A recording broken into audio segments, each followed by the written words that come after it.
800度で素焼きした陶板に化粧泥を吸わせ、十分に乾燥させてから彫刻刀で泥を削り輪郭を出す。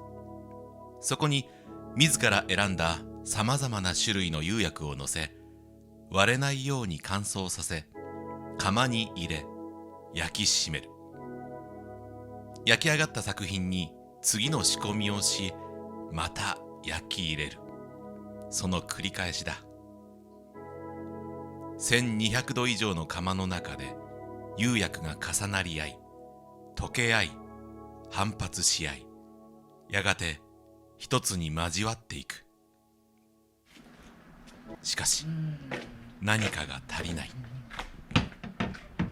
最後の釉薬の糊で失敗した。だいぶぼやっとしたな。赤じゃないしね。テイク2だけど。技術や道具だけではどうにもできない奥深い何かを、倒木画という芸術に見出し始めた西本祐樹。まあこの色も素敵ですけど、でもちょっとタッチがもうぼやっとしちゃって、なんか自分の特色が出せてない気がしますね、これは。まあ全部出してみないとね、わかんないですけどね。ちょっと微妙ですね。まあね、それが焼き物の、難しさであり、そこが良さでもあるんですけど、本当にちょっと今回は、うまくいかなかったです。久しぶりで、結構パステル調というか明るい色が出るような形で、どっちかというと質感をもうちょっとシックに持っていきたかったんですけど、現状でこの焼き物の業界に赤っていうのが非常に難しいと言われている中で、前回は、予約探しに行った時はその自分の希望している色が正直言うと 100% これだっていうのがなかったっていうのは事実で、今回チャレンジしてやっぱりそうだったので、そこはもうちょっと考えて、また次トライしていきたいかなと思ってます。本当に現地に前回予約購入したところに、行きたいです、正直言うと。で、可能性がゼロではないと思うので、何かまた方法はあると思うので、そこはやっぱり現地の職人さんにこういう質感を出したいっていうのは、聞いてみたいのは、確かにあります。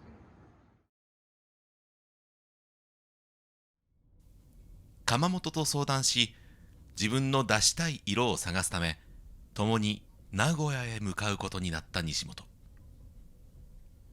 今まで地元福岡で墨絵アーティストとしての活動を基盤にしていたが、福井県の越前焼の窯元との出会いで、陶器の板をキャンバスにした新しい画法での絵に挑むことになって5年。しかし、思うように出ない色と思うように焼けない陶芸の難しさに何度も壁にぶつかっていた。目の覚めるような赤を出したい。今度は自分が描いた作品を持って職人さんに体当たりで訪ねてみたい。そんな思いでの釉薬探しは始まった。まず訪れたのは名古屋陶磁器会館。玄関を入るとすぐ右手にある龍に目が行く。60年以上前に制作された二重森龍陶板。圧倒的な技術を駆使し、立体的な龍が雲の中から現れる。この龍の目はどこを見ているのか。戦前、戦中、戦後、歴史の中で陶芸が人々の生活に密着し、苦しみの中希望を探し、人々の目を楽しませるために苦心した職人たちの思いをここで受け取ることになった。新型コロナウイルスと戦わざるを得なくなった人類の奮闘、悲しみ、不安、それを払拭させる何かをきっと誰かが生み出していくはず。透明油だけで周りのグラデーションの方法を考えますけど、なんかそれはちょっと墨絵にも通じるな。あえて描かないという、手法をちょっと取って、しかし今自分にできることは何か。もうちょっとシンプルにより一ぱいいっぱいになって余裕のない時代に、あえて余白部分を作ることでそこに光を感じてもらいたい、希望を見つけてもらいたい、そう考えるきっかけが名古屋にはあった。次に訪れたのは岐阜県土岐市、釉薬専科金厚釉薬だ。光、闇、空気感、書かないことで表現することも書くことで表現することも、目には見えないが確かに存在する何かを表すには結局釉薬が鍵になる。絵付けのための釉薬を製造販売している現場で直接話が聞けた。釉薬の種類も焼き方もこれまでやってきたことに間違いはなかった。あとはどれだけ想像力を働かせて、どれだけ楽をせず面倒くさがらず誰もやらないことをやり続けるかだ。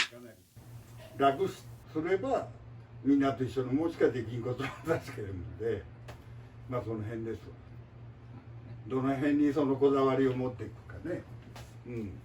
釉薬を作る現場には地球にあるもの、土、鉱物、泥、植物、それを探して採取し、さまざまな工程を経て生成され、自分の手元にやってくる。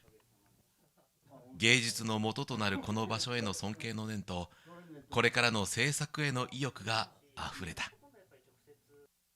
まあそういう他では出ないその重厚感な焼き物もできる。原材料を取るところからスタートだからなと話を聞いて、確かにだからその倒木画っていうのはまあ自分の作品なんですけど、それに携わる人が本当にたくさんいるんだなっていうのを今回感じましたし、次に向かったのは滋賀県甲賀市信楽の丸二棟梁。ここは普段西本が使っている釉薬を製造販売している店だ。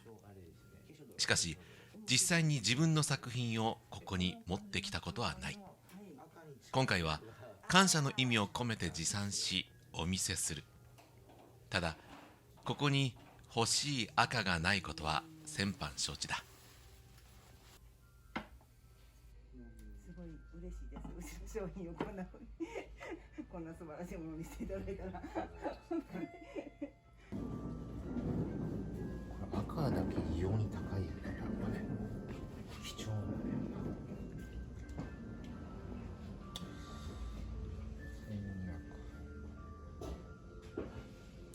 これじゃダメなのかね。混ざりそうな気もしないではないんだけどね。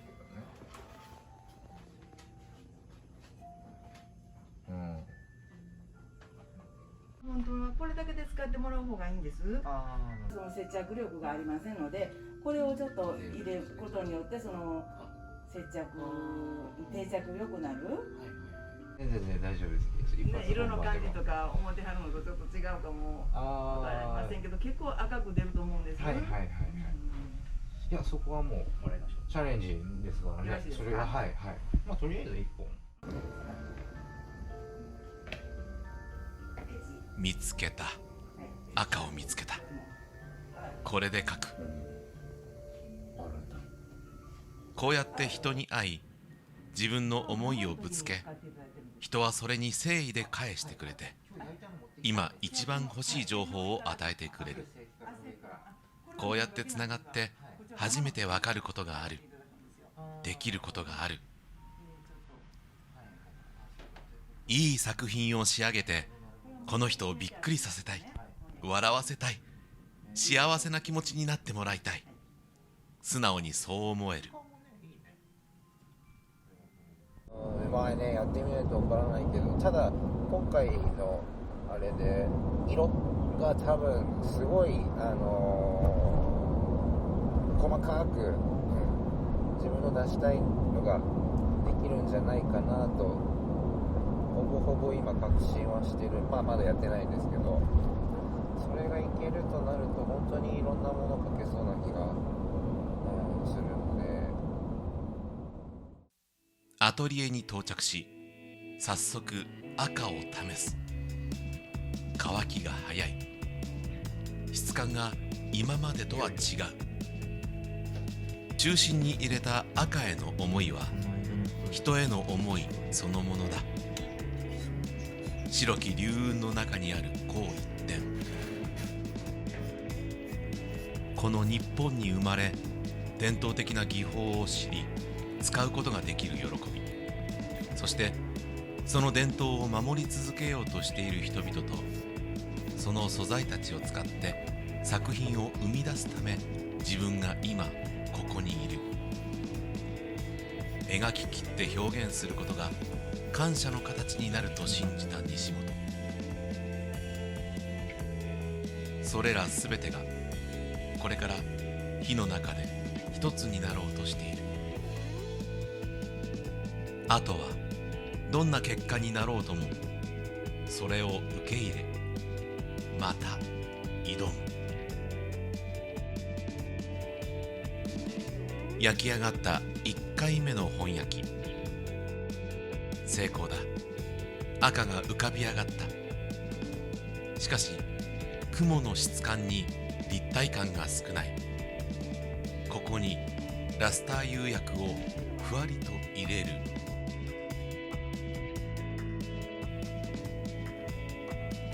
4日後、窯出しできる温度になった。雲の質感と光の質感を薄くラスター釉薬で表現した結果を見る。完成だ。